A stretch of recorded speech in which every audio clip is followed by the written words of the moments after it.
ओम नमो भगवते वासुदेवाय। अब विष्णु भगवान बृहस्पति भगवान की व्रत की कथा मैं प्रारंभ करने जा रही हूँ। बोलो विष्णु भगवान की जय। प्राचीन समय की बात है। भारत में एक राजा राज्य करता था। वह बड़ा प्रतापी तथा दानी था। वह नित्य प्रति मंदिर में भगवत दर्शन करने जाता था। वह ब्राह्मण और गुरु की सेवा किया करता था। उसके द्वार से कोई भी याचक निराश होकर नहीं लौटता था। वह प्रत्येक गुरुवार को व्रत रखता एवं पूजन करता था। हर दिन गरीबों की सहायता करता था। परंतु यह सब बातें उसकी रानी को अच्छी नहीं लगती थी। वह न व्रत करती और न किसी को एक भी पैसा दान देती थी। वह राजा से भी ऐसा करने को मना किया करती थी। एक समय की बात है कि राजा शिकार खेलने वन को चले गए। घर पर रानी और दासी थी। उस समय भगवान बृहस्पति देव साधु का रूप धारण कर राजा के दरवाजे पर भिक्षा मांगने आए। साधु ने रानी से भिक्षा मांगी तो वह कहने लगी कि हे साधु महाराज, मैं इस दान और पुण्य से तंग आ गई हूँ। इस कार्य के लिए तो मेरे पति देव ही बहुत हैं। अब आप ऐसे कृपा करें कि सारा धन नष्ट हो जाए तथा मैं आराम से रह सकूं। साधु रूपी बृहस्पति देव ने कहा कि हे देवी, तुम बड़ी विचित्र हो। संतान और धन से कोई दुखी नहीं होता है। इसको सभी चाहते हैं। पापी भी पुत्र और धन की इच्छा करता है। अगर तुम्हारे पास धन अधिक है तो भूखे मनुष्यों को भोजन कराओ, प्याव लगवाओ, ब्राह्मणों को दान दो, धर्मशालाएं बनवाओ, कुआं तालाब बावड़ी बाग बगीचे आदि का निर्माण कराओ तथा निर्धनों की कुंवारी कन्याओं का विवाह कराओ, साथ ही यज्ञ आदि करो। इस प्रकार के कर्मों से आपके कुल और आपका नाम परलोक में भी सार्थक होगा एवं तुम्हें भी स्वर्ग की प्राप्ति होगी। परंतु रानी साधु की इन बातों से खुश नहीं हुई।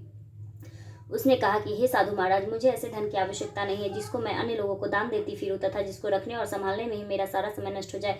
साधु ने कहा, हे देवी, यदि तुम्हारी ऐसी ही इच्छा है तो जैसा मैं तुम्हें बताता हूँ वैसा ही करना। बृहस्पतिवार के दिन घर आंगन को गोबर से लिपना, अपने केशों को पीली मिट्टी से धोना, केशों को धोते समय स्नान करना, राजा से कहना वह हजामत करवाए, भोजन में मांस मदिरा खाना, कपड़े धोबी के यहाँ धुलने देना। इस प्रकार 7 बृहस्पतिवार करने से तुम्हारा सारा धन नष्ट हो जाएगा। यह कहकर साधु महाराज रूपी बृहस्पति देव अंतर ध्यान हो गए। रानी ने साधु के कहने के अनुसार 7 बृहस्पतिवार तक वैसा ही करने का विचार किया। साधु के बताए अनुसार कार्य करते हुए केवल 3 बृहस्पतिवार ही बीते थे कि उसकी समस्त धन संपत्ति नष्ट हो गई। भोजन के लिए दोनों समय परिवार तरसने लगा तथा सांसारिक भोगों से दुखी रहने लगा। तब राजा रानी से कहने लगा कि ही रानी, तुम यहाँ पर रहो, मैं दूसरे देश को जाता हूँ, क्योंकि यहाँ पर मुझे सभी मनुष्य जानते हैं, इसलिए मैं यहाँ पर कोई काम नहीं कर सकता। मैं अब प्रदेश जा रहा हूँ, वहाँ कोई काम धंधा करूंगा, शायद हमारे भाग्य बदल जाए। ऐसा कहकर राजा प्रदेश चला गया। वह वहां से जंगल से लकड़ी काट कर लाता और शहर में बेचता था। इस तरह जीवन व्यतीत करने लगा। इधर राजा के बिना रानी और दासियां दुखी रहने लगी। किसी दिन भोजन मिलता और किसी दिन जल पीकर ही रह जाती। एक समय रानी और दासियों को 7 दिन बिना भोजन के व्यतीत करने पड़े तो रानी ने अपनी दासी से कहा कि हे दासी, यहाँ पास ही के नगर में मेरी बहन रहती है। वह बड़ी धनवान है। तू उसके पास जा और वहां से 5 सेर बेजर मांग कर ले आ, जिससे कुछ समय के लिए गुजर हो जाएगा। दासी रानी की बहन के पास गई। रानी की बहन उस समय पूजा कर रही थी। बृहस्पतिवार का दिन था। दासी ने रानी की बहन से कहा कि हे रानी, मुझे आपकी बहन ने भेजा है, मुझे 5 सेर बेजर दे दो। दासी ने यह बात अनेक बार कही, परंतु रानी की बहन ने कोई उत्तर नहीं दिया, क्योंकि वह उस समय बृहस्पतिवार की कथा सुन रही थी। जब दासी को रानी की बहन से कोई उत्तर नहीं मिला तो वह बहुत दुखी हुई। उसे क्रोध भी आया। वह लौटकर रानी से बोली कि हे रानी, आपकी बहन बहुत ही घमंडी है। वह छोटे लोगों से बात भी नहीं करती। मैंने उससे कहा तो उसने कोई उत्तर नहीं दिया। मैं वापस चली आई। रानी बोली, हे दासी, इसमें उसका कोई दोष नहीं है। जब बुरे दिन आते हैं तब कोई सहारा नहीं देता है। अच्छे बुरे का पता विपत्ति में ही लगता है। जो ईश्वर की इच्छा होगी वही होगा। यह सब हमारे भाग्य का दोष है। उधर रानी की बहन ने सोचा कि मेरी बहन की दासी आई थी, परंतु मैंने उससे नहीं बोली। इससे वह बहुत दुखी हुई होगी। अतः कथा सुना और विष्णु भगवान का पूजन समाप्त कर वह अपनी बहन के घर आई और कहने लगी कि हे बहन, मैं बृहस्पतिवार का व्रत कर रही थी। तुम्हारी दासी हमारे घर गई थी, परंतु जब तक कथा होती है तब तक हम लोग न उठते हैं और न बोलते हैं, इसलिए मैं नहीं बोली। कहो दासी, क्यों गई थी? रानी बोली कि बहन, हमारे घर अनाज नहीं था। वैसे तुमसे कोई बात छिपी नहीं है, इस कारण मैंने दासी को तुम्हारे पास 5 सेर बेजर लेने के लिए भेजा था। रानी की बहन बोली कि बहन देखो, बृहस्पति भगवान सबकी मनोकामना पूर्ण करते हैं। देखो, शायद तुम्हारे घर में ही अनाज रखा हो। यह सुनकर दासी घर के अंदर गई तो वह वहां से उसे एक घड़ा बेजर का बड़ा मिल गया। उसे बड़ी हैरानी हुई, क्योंकि उसने एक एक बर्तन देख लिया था। उसे बाहर आकर रानी को बताया कि दासी अपनी रानी से कहने लगी कि हे रानी, देखो, वैसे हमको जब अन्न नहीं मिलता है तो हम रोज ही व्रत करते हैं। अगर इनसे यह व्रत की विधि और कथा पूछ ली जाए तो उसे हम भी कर लिया करेंगे। दासी के कहने पर रानी ने अपनी बहन से बृहस्पतिवार व्रत के बारे में पूछा। उसकी बहन ने बताया कि हे रानी बहन, बृहस्पतिवार को सूर्योदय से पूर्व उठकर स्नान करके बृहस्पतिवार का व्रत करना चाहिए, लेकिन उस दिन सिर नहीं धोना चाहिए। बृहस्पतिवार के व्रत में चने की दाल और मुनक्का से विष्णु भगवान का केले के वृक्ष की जड़ में पूजन करे तथा दीपक जलावे। उस दिन एक ही समय भोजन करे। भोजन पीले खाद्य पदार्थ का करे तथा कथा सुने। इस प्रकार करने से गुरु भगवान प्रसन्न होते हैं, अन्य पुत्र धन देते हैं। इस व्रत और पूजन की विधि बताकर रानी की बहन अपने घर लौट गई। रानी और दासी दोनों ने निश्चय किया कि वे बृहस्पति देव भगवान का पूजन जरूर करेंगी। 7 दिन बाद जब बृहस्पतिवार आया तो उन्होंने व्रत रखा। गुड़साल में जाकर चना और गुड़ बीनकर ले आई तथा उसकी दाल से केले की जड़ में विष्णु भगवान का पूजन किया। अब भोजन कहाँ से आए? दोनों बड़ी दुखी हुई। परंतु उन्होंने व्रत किया था, इस कारण बृहस्पति भगवान प्रसन्न थे। वे एक साधारण व्यक्ति के रूप में 2 थालों में सुंदर पीला भोजन लेकर आए और दासी को देकर बोले कि हे दासी, यह भोजन तुम्हारी और रानी के लिए है, तुम दोनों करना। दासी भोजन पाकर बड़ी प्रसन्न हुई और रानी से बोली कि रानी जी, भोजन कर लो। रानी को भोजन आने के बारे में कुछ भी पता नहीं था, इसलिए वह दासी से बोली, जा तू ही भोजन कर, क्योंकि तू हमारी व्यर्थ में हंसी उड़ाती है। दासी बोली कि एक व्यक्ति अभी भोजन दे गया है। रानी कहने लगी कि वह भोजन तेरे लिए ही दे गया होगा, तू ही भोजन कर। दासी ने कहा कि वह व्यक्ति हम दोनों के लिए 2 थालों में भोजन दे गया है, इसलिए मैं और आप दोनों ही साथ साथ भोजन करेंगी।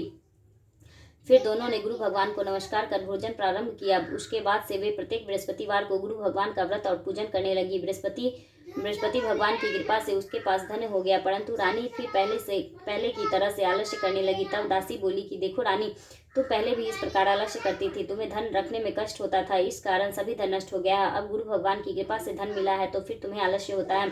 बड़ी मुसीबतों के बाद हमने यह धन पाया है, इसलिए हमें दान पुण्य करना चाहिए। तुम भूखे मनुष्यों को भोजन कराओ, प्याव लगवाओ, ब्राह्मणों को दान दो, कुआं तालाब बावरी आदि का निर्माण कराओ, मंदिर पाठशाला बनवाकर दान दो, कुंवारी कन्याओं का विवाह कराओ, धन को शुभ कार्यों में खर्च करो, जिससे तुम्हारे कुल का यश बढ़े तथा स्वर्ग प्राप्त हो और पृथ्वी प्रसन्न हो। दासी की बात मानकर रानी ने इसी प्रकार के कर्म करने प्रारंभ किए, जिसके उनका काफी यश फैलने लगा। एक दिन रानी और दासी आपस में विचार करने लगी कि राजा न जाने किस दशा में होंगे, उनकी कोई खोज खबर नहीं है। गुरु भगवान से उन्होंने प्रार्थना की और भगवान ने रात्रि में राजा को स्वप्न में कहा कि हे राजा, उठ, तेरी रानी तुझको याद करती है, अब अपने देश को लौट जा। राजा प्रातःकाल उठकर जंगल से लकड़ियां काटकर लाने के लिए जंगल की ओर चल पड़ा। जंगल से गुजरते हुए वह सोचने लगा कि रानी की गलती से कितने दुख भोगने पड़े हैं। राजपाट छोड़कर उसे जंगल में आकर रहना पड़ा है, जंगल से लकड़ियां काटकर उन्हें बेचकर गुजारा करना पड़ा। उसी समय उस जंगल में बृहस्पति देव एक साधु का रूप धारण कर आए और राजा के पास आकर बोले कि हे लकड़हारे, तुम इस सुनसान जंगल में किस चिंता में बैठे हो, मुझे बतलाओ। यह सुन राजा के नेत्रों में जल भर आया और साधु की वंदना कर बोला कि हे प्रभु, आप सब कुछ जानने वाले हैं। इतना कहकर राजा ने साधु को अपनी संपूर्ण कहानी सुना दी। महात्मा तो स्वभाव से ही दयालु होते हैं। वे राजा से बोले कि हे राजा, तुम्हारी पत्नी ने बृहस्पति देव के प्रति जो अपराध किया था, जिसके कारण तुम्हारी यह दशा हुई है, अब तुम किसी प्रकार की चिंता मत करो, भगवान तुम्हें पहले से अधिक धन देंगे। देखो, तुम्हारी पत्नी ने बृहस्पतिवार का व्रत करना प्रारंभ कर दिया है, अब तुम भी बृहस्पतिवार का व्रत करके चने की दाल व गुड़ और जल को लोटे में डालकर केले के पत्ते से भगवान विष्णु का पूजन करो। फिर कथा कहो या सुनो, भगवान तुम्हारी सब कामनाओं को पूर्ण करेंगे। साधु को प्रसन्न देखकर राजा बोला कि हे प्रभु, मुझे लकड़ी बेचकर इतना पैसा नहीं बचता जिससे भोजन करने के उपरांत कुछ बचा सकूं। मैंने रात्रि में अपनी रानी को व्याकुल देखा है और मेरे पास कोई साधन नहीं है जिससे समाचार जान सकूं। फिर मैं बृहस्पतिवार की कौन सी कहानी कहूँ या सुनूं, मुझको कुछ भी मालूम नहीं है। साधु ने कहा कि हे राजा, तुम किसी बात की चिंता मत करो। बृहस्पतिवार के दिन तुम रोजाना की तरह लकड़ियां लेकर शहर में जाओ, तुम्हें रोज से दुगुना धन प्राप्त होगा, जिससे तुम भली भांति भोजन कर लोगे तथा बृहस्पति देव की पूजा का सामान भी आ जाएगा। बृहस्पति देव की कथा इस प्रकार है। बोलो बृहस्पति भगवान की जय। प्राचीन काल में एक बहुत ही निर्धन ब्राह्मण रहता था। उसको कोई संतान नहीं थी। वह नित्य पूजा पाठ करता, परंतु उसकी स्त्री बहुत मलिनता के साथ रहती थी। वह ना स्नान करती और ना किसी देवता का पूजन किया करती थी। प्रातःकाल उठते ही सर्वप्रथम भोजन करती, बाद में कोई अन्य कार्य करती थी। ब्राह्मण देवता बहुत दुखी रहते थे। पत्नी को बहुत समझाते, किंतु उसका कोई परिणाम नहीं निकलता। भगवान की अनुकंपा से एक समय उस ब्राह्मण की पत्नी गर्भवती हुई और 10वें महीने एक सुंदर कन्या को जन्म दिया। निर्धन ब्राह्मण कन्या के जन्म से बहुत दुखी हुआ। धीरे धीरे ब्राह्मण की कन्या बड़ी होने लगी। बचपन से ही उस कन्या की रुचि भगवान विष्णु की पूजा में थी। वह प्रातः उठते ही स्नान आदि करके भगवान विष्णु की पूजा करने मंदिर में जाती थी। बृहस्पतिवार को व्रत करके विधिवत पूजा पाठ करती थी। पूजा पाठ के बाद वह पढ़ने के लिए पाठशाला में जाती थी। घर से चलते हुए एक मुट्ठी जौ भरकर ले जाती और पाठशाला के रास्ते में थोड़ी थोड़ी जौ गिराती जाती थी। जब वह पाठशाला से घर लौटती तो जौ के वह दाने सोने में बदले हुए होते थे।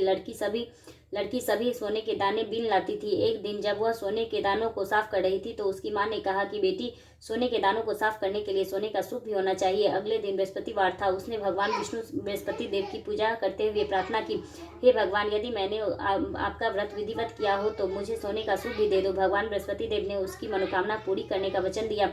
पाठशाला से लौटते समय उसे रास्ते में सोने का सूप पड़ा हुआ मिला। घर लौटकर सोने का सूप अपनी माँ को दिखाकर वह सोने के दाने साफ करने लगी। उसी समय नगर का राजकुमार उसके घर के पास से गुजरा। उस सुंदर लड़की को सोने के सूप में जौ साफ करते देख राजकुमार उस पर मोहित हो गया। महल में लौटकर राजकुमार ने राजा से उस लड़की से विवाह करने की इच्छा प्रकट की। तो राजा ने ब्राह्मण को महल में बुलाकर राजकुमार से उसकी लड़की के विवाह की बात कही। ब्राह्मण तैयार हो गया। धूमधाम से उस लड़की का विवाह राजकुमार से हो गया। दुल्हन बनकर ब्राह्मण की लड़की महल में चली गई। लड़की के चले जाने से ब्राह्मण फिर निर्धन हो गया। उसकी कई कई दिन भोजन भी नहीं मिलता था। वह बहुत दुखी होकर ब्राह्मण एक दिन अपनी लड़की के पास गया। अपने पिता से निर्धनता का समाचार सुनकर उसे बहुत सा धन देकर पिता को विदा किया। उस धन से ब्राह्मण के कुछ दिन तो आराम से गुजर गए, लेकिन जल्दी ही फिर भूखे मरने की हालत हो गई। ब्राह्मण अपनी लड़की से धन लेने के लिए फिर महल में पहुंचा। लड़की ने पिता की बुरी हालत देखकर कहा कि पिताजी, आखिर आप कब तक मुझसे धन लेकर जीवन यापन करेंगे? आप कोई ऐसा उपाय क्यों नहीं करते जिससे आपका घर धन संपत्ति से भर जाए? ब्राह्मण ने कहा कि मैंने तेरी माँ को बहुत समझा लिया, पर उसकी समझ में कुछ नहीं आता है। उसका फूहड़पन नष्ट हो तो घर की निर्धनता दूर हो जाए।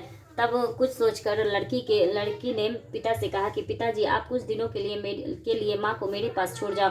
तब कुछ सोचकर ब्राह्मण पत्नी को लड़की के पास महल में छोड़ गया। लड़की ने अपनी माँ से कहा कि माँ, तुम कल प्रातः काल उठकर स्नान आदि करके भगवान बृहस्पति देव की पूजा अवश्य करना। पूजा करने से तुम्हारी निर्धनता अवश्य दूर हो जाएगी। लेकिन उसकी माँ ने उसकी कोई बात नहीं मानी। तब क्रोधित होकर लड़की ने अपनी माँ को एक कक्ष में बंद कर दिया। सूर्योदय के समय माँ को उठाकर जबरदस्ती उसे स्नान कराया और फिर मंदिर में ले जाकर भगवान बृहस्पति देव की पूजा कराई। कुछ दिनों तक ऐसा करने से माँ की बुद्धि में परिवर्तन हुआ और वह स्वयं बृहस्पतिवार का व्रत रखने लगी। उसके व्रत रखने से ब्राह्मण के घर में भगवान विष्णु की अनुकंपा से धन की वर्षा होने लगी। दोनों पति पत्नी धन संपत्ति पाकर आनंद पूर्वक जीवन यापन करते हुए विष्णु धाम को चले गए। लकड़हारा बने राजा ने उन साधु से भगवान बृहस्पति देव की यह कथा सुनकर बृहस्पतिवार का व्रत करके भगवान विष्णु की पूजा की। उस दिन से उसके सभी क्लेश दूर हो गए। लेकिन अगले बृहस्पतिवार को काम काज में अधिक व्यस्त रहने के कारण उसने भगवान बृहस्पति देव जी का व्रत नहीं किया। भगवान बृहस्पति देव लकड़हारे से क्रोधित हो गए और उसे भूल की सजा दी। उस दिन नगर के राजा ने नगर में घोषणा करके सबको सूचित किया था कि प्रत्येक नागरिक मेरे महल में भोजन करने आए। जो नहीं आएगा उसको अपराधी मानकर दंड दिया जाएगा। लकड़हारा बने राजा ने उस नगर के राजा की घोषणा तो सुनी, लेकिन जंगल से लकड़ी काटकर लाने और उसे बेचने में देर हो जाने के कारण वह समय पर महल में नहीं पहुंच सका, भोजन करने नहीं आ सका। अतः राजा के सैनिक लकड़हारे को पकड़कर महल में ले गए। राजा ने उसे महल के एक कक्ष में बिठाकर भोजन कराया। उस कक्ष में एक खूंटी पर रानी का सोने का हार लटका हुआ था। लकड़हारा अकेला उस कक्ष में भोजन कर रहा था। तभी उसने एक आश्चर्यजनक घटना देखी। देखते ही देखते वह खूंटी हार को निगल गई। थोड़ी देर के बाद राजा ने हार को गायब देखा तो लकड़हारे को कारावास में डलवा दिया। लकड़हारा मन ही मन अपने भाग्य को कोसने लगा। तभी उसे जंगल में मिले साधु का स्मरण आया। थोड़ी देर में भगवान बृहस्पति देव सन्यासी के रूप में उसके सामने प्रकट हुए और कहा कि हे लकड़हारे, तूने भगवान बृहस्पति देव की पूजा नहीं की है, इसी कारण तुम्हें यह कष्ट हुआ है। लेकिन अब चिंता मत कर, बृहस्पतिवार के दिन कारागार के दरवाजे पर तुम्हें कुछ पैसे पड़े हुए मिलेंगे। उन पैसों से भगवान बृहस्पति देव का व्रत करके उनकी पूजा करोगे तो तुम्हारे सब कुछ दुख नष्ट हो जाएंगे। बृहस्पतिवार के दिन दरवाजे पर पड़े मिले पैसों से चने और गुड़ मांगकर लकड़हारे ने बृहस्पतिवार की कथा कही तो भगवान बृहस्पति देव ने प्रसन्न होकर उस नगर के राजा को स्वप्न में लकड़हारे को कारागार से मुक्त करने को कहा। सुबह राजा ने अपने कक्ष में जाकर देखा तो खूंटी पर हार टंगा हुआ था। राजा ने लकड़हारे को मुक्त कर दिया और उसे धन और आभूषण देकर विदा किया। लकड़हारा बना राजा उस नगर से चलकर अपने नगर में पहुंचा तो उस नगर में कुएं, धर्मशाला, बाग बगीचे देखकर बहुत प्रसन्न हुआ। राजा ने किसी से पूछा कि ये कुएं, धर्मशालाएं किसने बनवाई है? सबने उसे बताया कि ये सब रानी और दासी ने बनवाए हैं। राजा महल में पहुंचा तो रानी ने उसका भव्य स्वागत किया। तब राजा ने निश्चय किया कि सप्ताह में एक बार तो सभी बृहस्पति देव का व्रत तथा पूजन करते हैं, परंतु मैं प्रतिदिन व्रत किया करूंगा तथा दिन में 3 बार कथा कहा करूंगा। अब राजा हर समय दोशाले में चने की दाल बांधे रहता था तथा दिन में 3 बार बृहस्पति देव की कथा कहता था। कुछ दिनों के बाद राजा को अपनी बहन की याद आई। एक दिन घोड़े पर सवार होकर राजा अपनी बहन से मिलने चल दिया। अभी राजा नगर के बाहर पहुंचा ही था कि उसने कुछ लोगों को एक शव को ले जाते हुए देखा। राजा को स्मरण आया कि आज उसने किसी को बृहस्पतिवार की व्रत का कथा नहीं सुनाई है। राजा ने उन लोगों को रोक कर कहा कि भाइयों, आप सब को ले जाने से पहले मुझसे बृहस्पतिवार की कथा सुन ले। लोगों ने राजा पर क्रोधित होते हुए कहा कि तुम पागल तो नहीं हो, लेकिन कुछ बड़े बूढ़े लोगों ने कहा कि अच्छा भाई, साथ में चलते चलते तुम अपनी कथा भी सुना लो। राजा ने चलते हुए आधी कथा ही सुनाई थी कि सब हिलने लगा। राजा की पूरी कथा सुनते ही सब उठकर बैठ गया। लोगों ने हैरानी से दांतों तले उंगली दबाई और अगले बृहस्पतिवार से भगवान बृहस्पति देव का व्रत करने व कथा सुनने का निश्चय कर लिया। अब घोड़े पर सवार राजा चलते हुए एक किसान के पास पहुंचा। किसान अपने खेत में हल चला रहा था। राजा ने कहा कि अरे भाई, मुझसे बृहस्पतिवार की कथा सुन लो। किसान झुंझलाकर बोला कि अरे भाई, देख नहीं रहे, जितनी देर तक तुम्हारी कथा सुनूंगा उतनी देर में पूरे खेत में हल चला लूंगा। राजा निराश होकर चलने लगा। तभी किसान के बैल पछाड़ खाकर जमीन पर गिरकर किसान के पेट में भी जोरों का दर्द होने लगा। उस किसान की पत्नी जब खाना लेकर आई तो उसने किसान से इस बारे में पूछा। किसान ने घुड़सवार की पूरी कहानी सुनाई। किसान की पत्नी दौड़ती हुई राजा के पास पहुंचकर हाथ जोड़कर बोली कि भैया, मैं तुम्हारी कथा सुनने को तैयार हूँ। राजा ने उसके साथ खेत पर पहुंचकर बृहस्पतिवार की कथा सुनाई। तभी बैल उठकर खड़े हो गए। किसान के पेट का दर्द भी तुरंत ठीक हो गया। राजा अपनी बहन के घर पहुंचा तो उसकी बहुत आवभगत हुई। अगले दिन सुबह उठकर राजा ने देखा घर के सभी लोग भोजन कर रहे थे। किसी भूखे को बृहस्पतिवार की कथा सुनाए बिना राजा भोजन नहीं करता था। उसने बहन से कहा कि बहन, क्या घर में कोई ऐसा व्यक्ति नहीं है जिसने अभी तक भोजन नहीं किया हो? उसकी बहन बोली, भैया, हमारे घर में तो क्या आपको पूरे नगर में कोई ऐसा व्यक्ति नहीं मिलेगा जिसने सुबह सुबह भोजन नहीं किया हो। तब राजा ने बहन के घर से निकलकर उस नगर में बिना भोजन किए व्यक्ति की तलाश की। एक गडेरिये के घर में, एक कुमार के घर में उसका बेटा बीमार होने के कारण भूखा रह गया था। राजा ने उसको जाकर बृहस्पतिवार की कथा सुनाई। कथा सुनते सुनते कुम्हार का बीमार बेटा बिल्कुल ठीक हो गया। सबने राजा की बहुत प्रशंसा की। एक दिन राजा ने अपनी बहन से कहा कि बहन, अब हम अपने घर जाना चाहते हैं, तुम भी हमारे साथ चलो, कुछ दिन वहां रहकर लौट आना। राजा की बहन ने अपनी सास से पूछा तो सास ने ताने देते हुए कहा कि बहू, मायके जाना हो तो अकेली जाना, मेरे पोतों को नहीं ले जाना। तुम्हारे भाई को कोई संतान नहीं है, कहीं तुम्हारी भाभी मेरे पोतों पर जादू टोना न कर दे। दूसरे कक्ष में बहन की सास की बातें सुनकर राजा दुखी मन से अकेला ही अपने नगर को लौट गया। रानी ने राजा से कहा कि आप तो अपनी बहन के साथ लाने की बात कह गए थे, फिर बहन को साथ क्यों नहीं लाए? तब राजा ने दुखी होते हुए कहा, रानी, हम निसंतान है, इसलिए कोई हमारे घर आना पसंद नहीं करता है। रानी ने राजा को समझाया कि हे प्राणनाथ, हमें बृहस्पति देव ने सब कुछ दिया है, अब भगवान बृहस्पति देव हमें संतान भी अवश्य ही देंगे। बृहस्पतिवार को विधिवत व्रत करते हुए राजा ने रानी से भगवान बृहस्पति देव से संतान के लिए प्रार्थना की। कुछ दिनों के बाद उन्होंने स्वप्न में दर्शन देते हुए कहा कि हे राजन, तेरी मनोकामना अवश्य पूरी होगी। एक सप्ताह बाद ही रानी गर्भवती हो गई। 10वें महीने रानी ने एक सुंदर पुत्र को जन्म दिया। राजा रानी जीवन पर्यंत बृहस्पतिवार का व्रत करते रहे। उनके घर में धन की वर्षा होती रही। इस तरह आनंद पूर्वक जीवन यापन करते हुए राजा रानी भगवान बृहस्पति देव की अनुकंपा से मोक्ष को प्राप्त करके सीधे वैकुंठ धाम पहुंच गए। बृहस्पतिवार को विधिवत व्रत करके जो स्त्री पुरुष भगवान विष्णु की पूजा करते हैं, भगवान उनकी सभी मनोकामनाएं पूर्ण करते हैं। इसलिए बोलो बोलो विष्णु भगवान की जय, बृहस्पति भगवान की जय, गुरु महाराज की जय।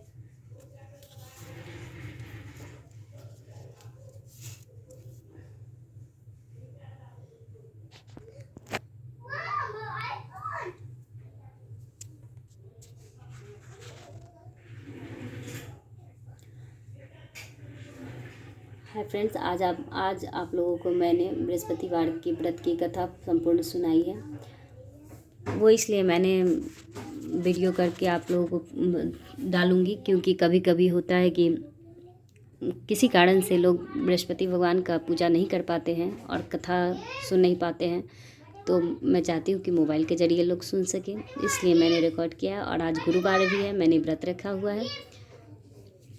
सो आप लोग भी भगवान विष्णु का दर्शन करें और अपनी मनोकामना भगवान से बताएं, जो कि पूर्ण हो।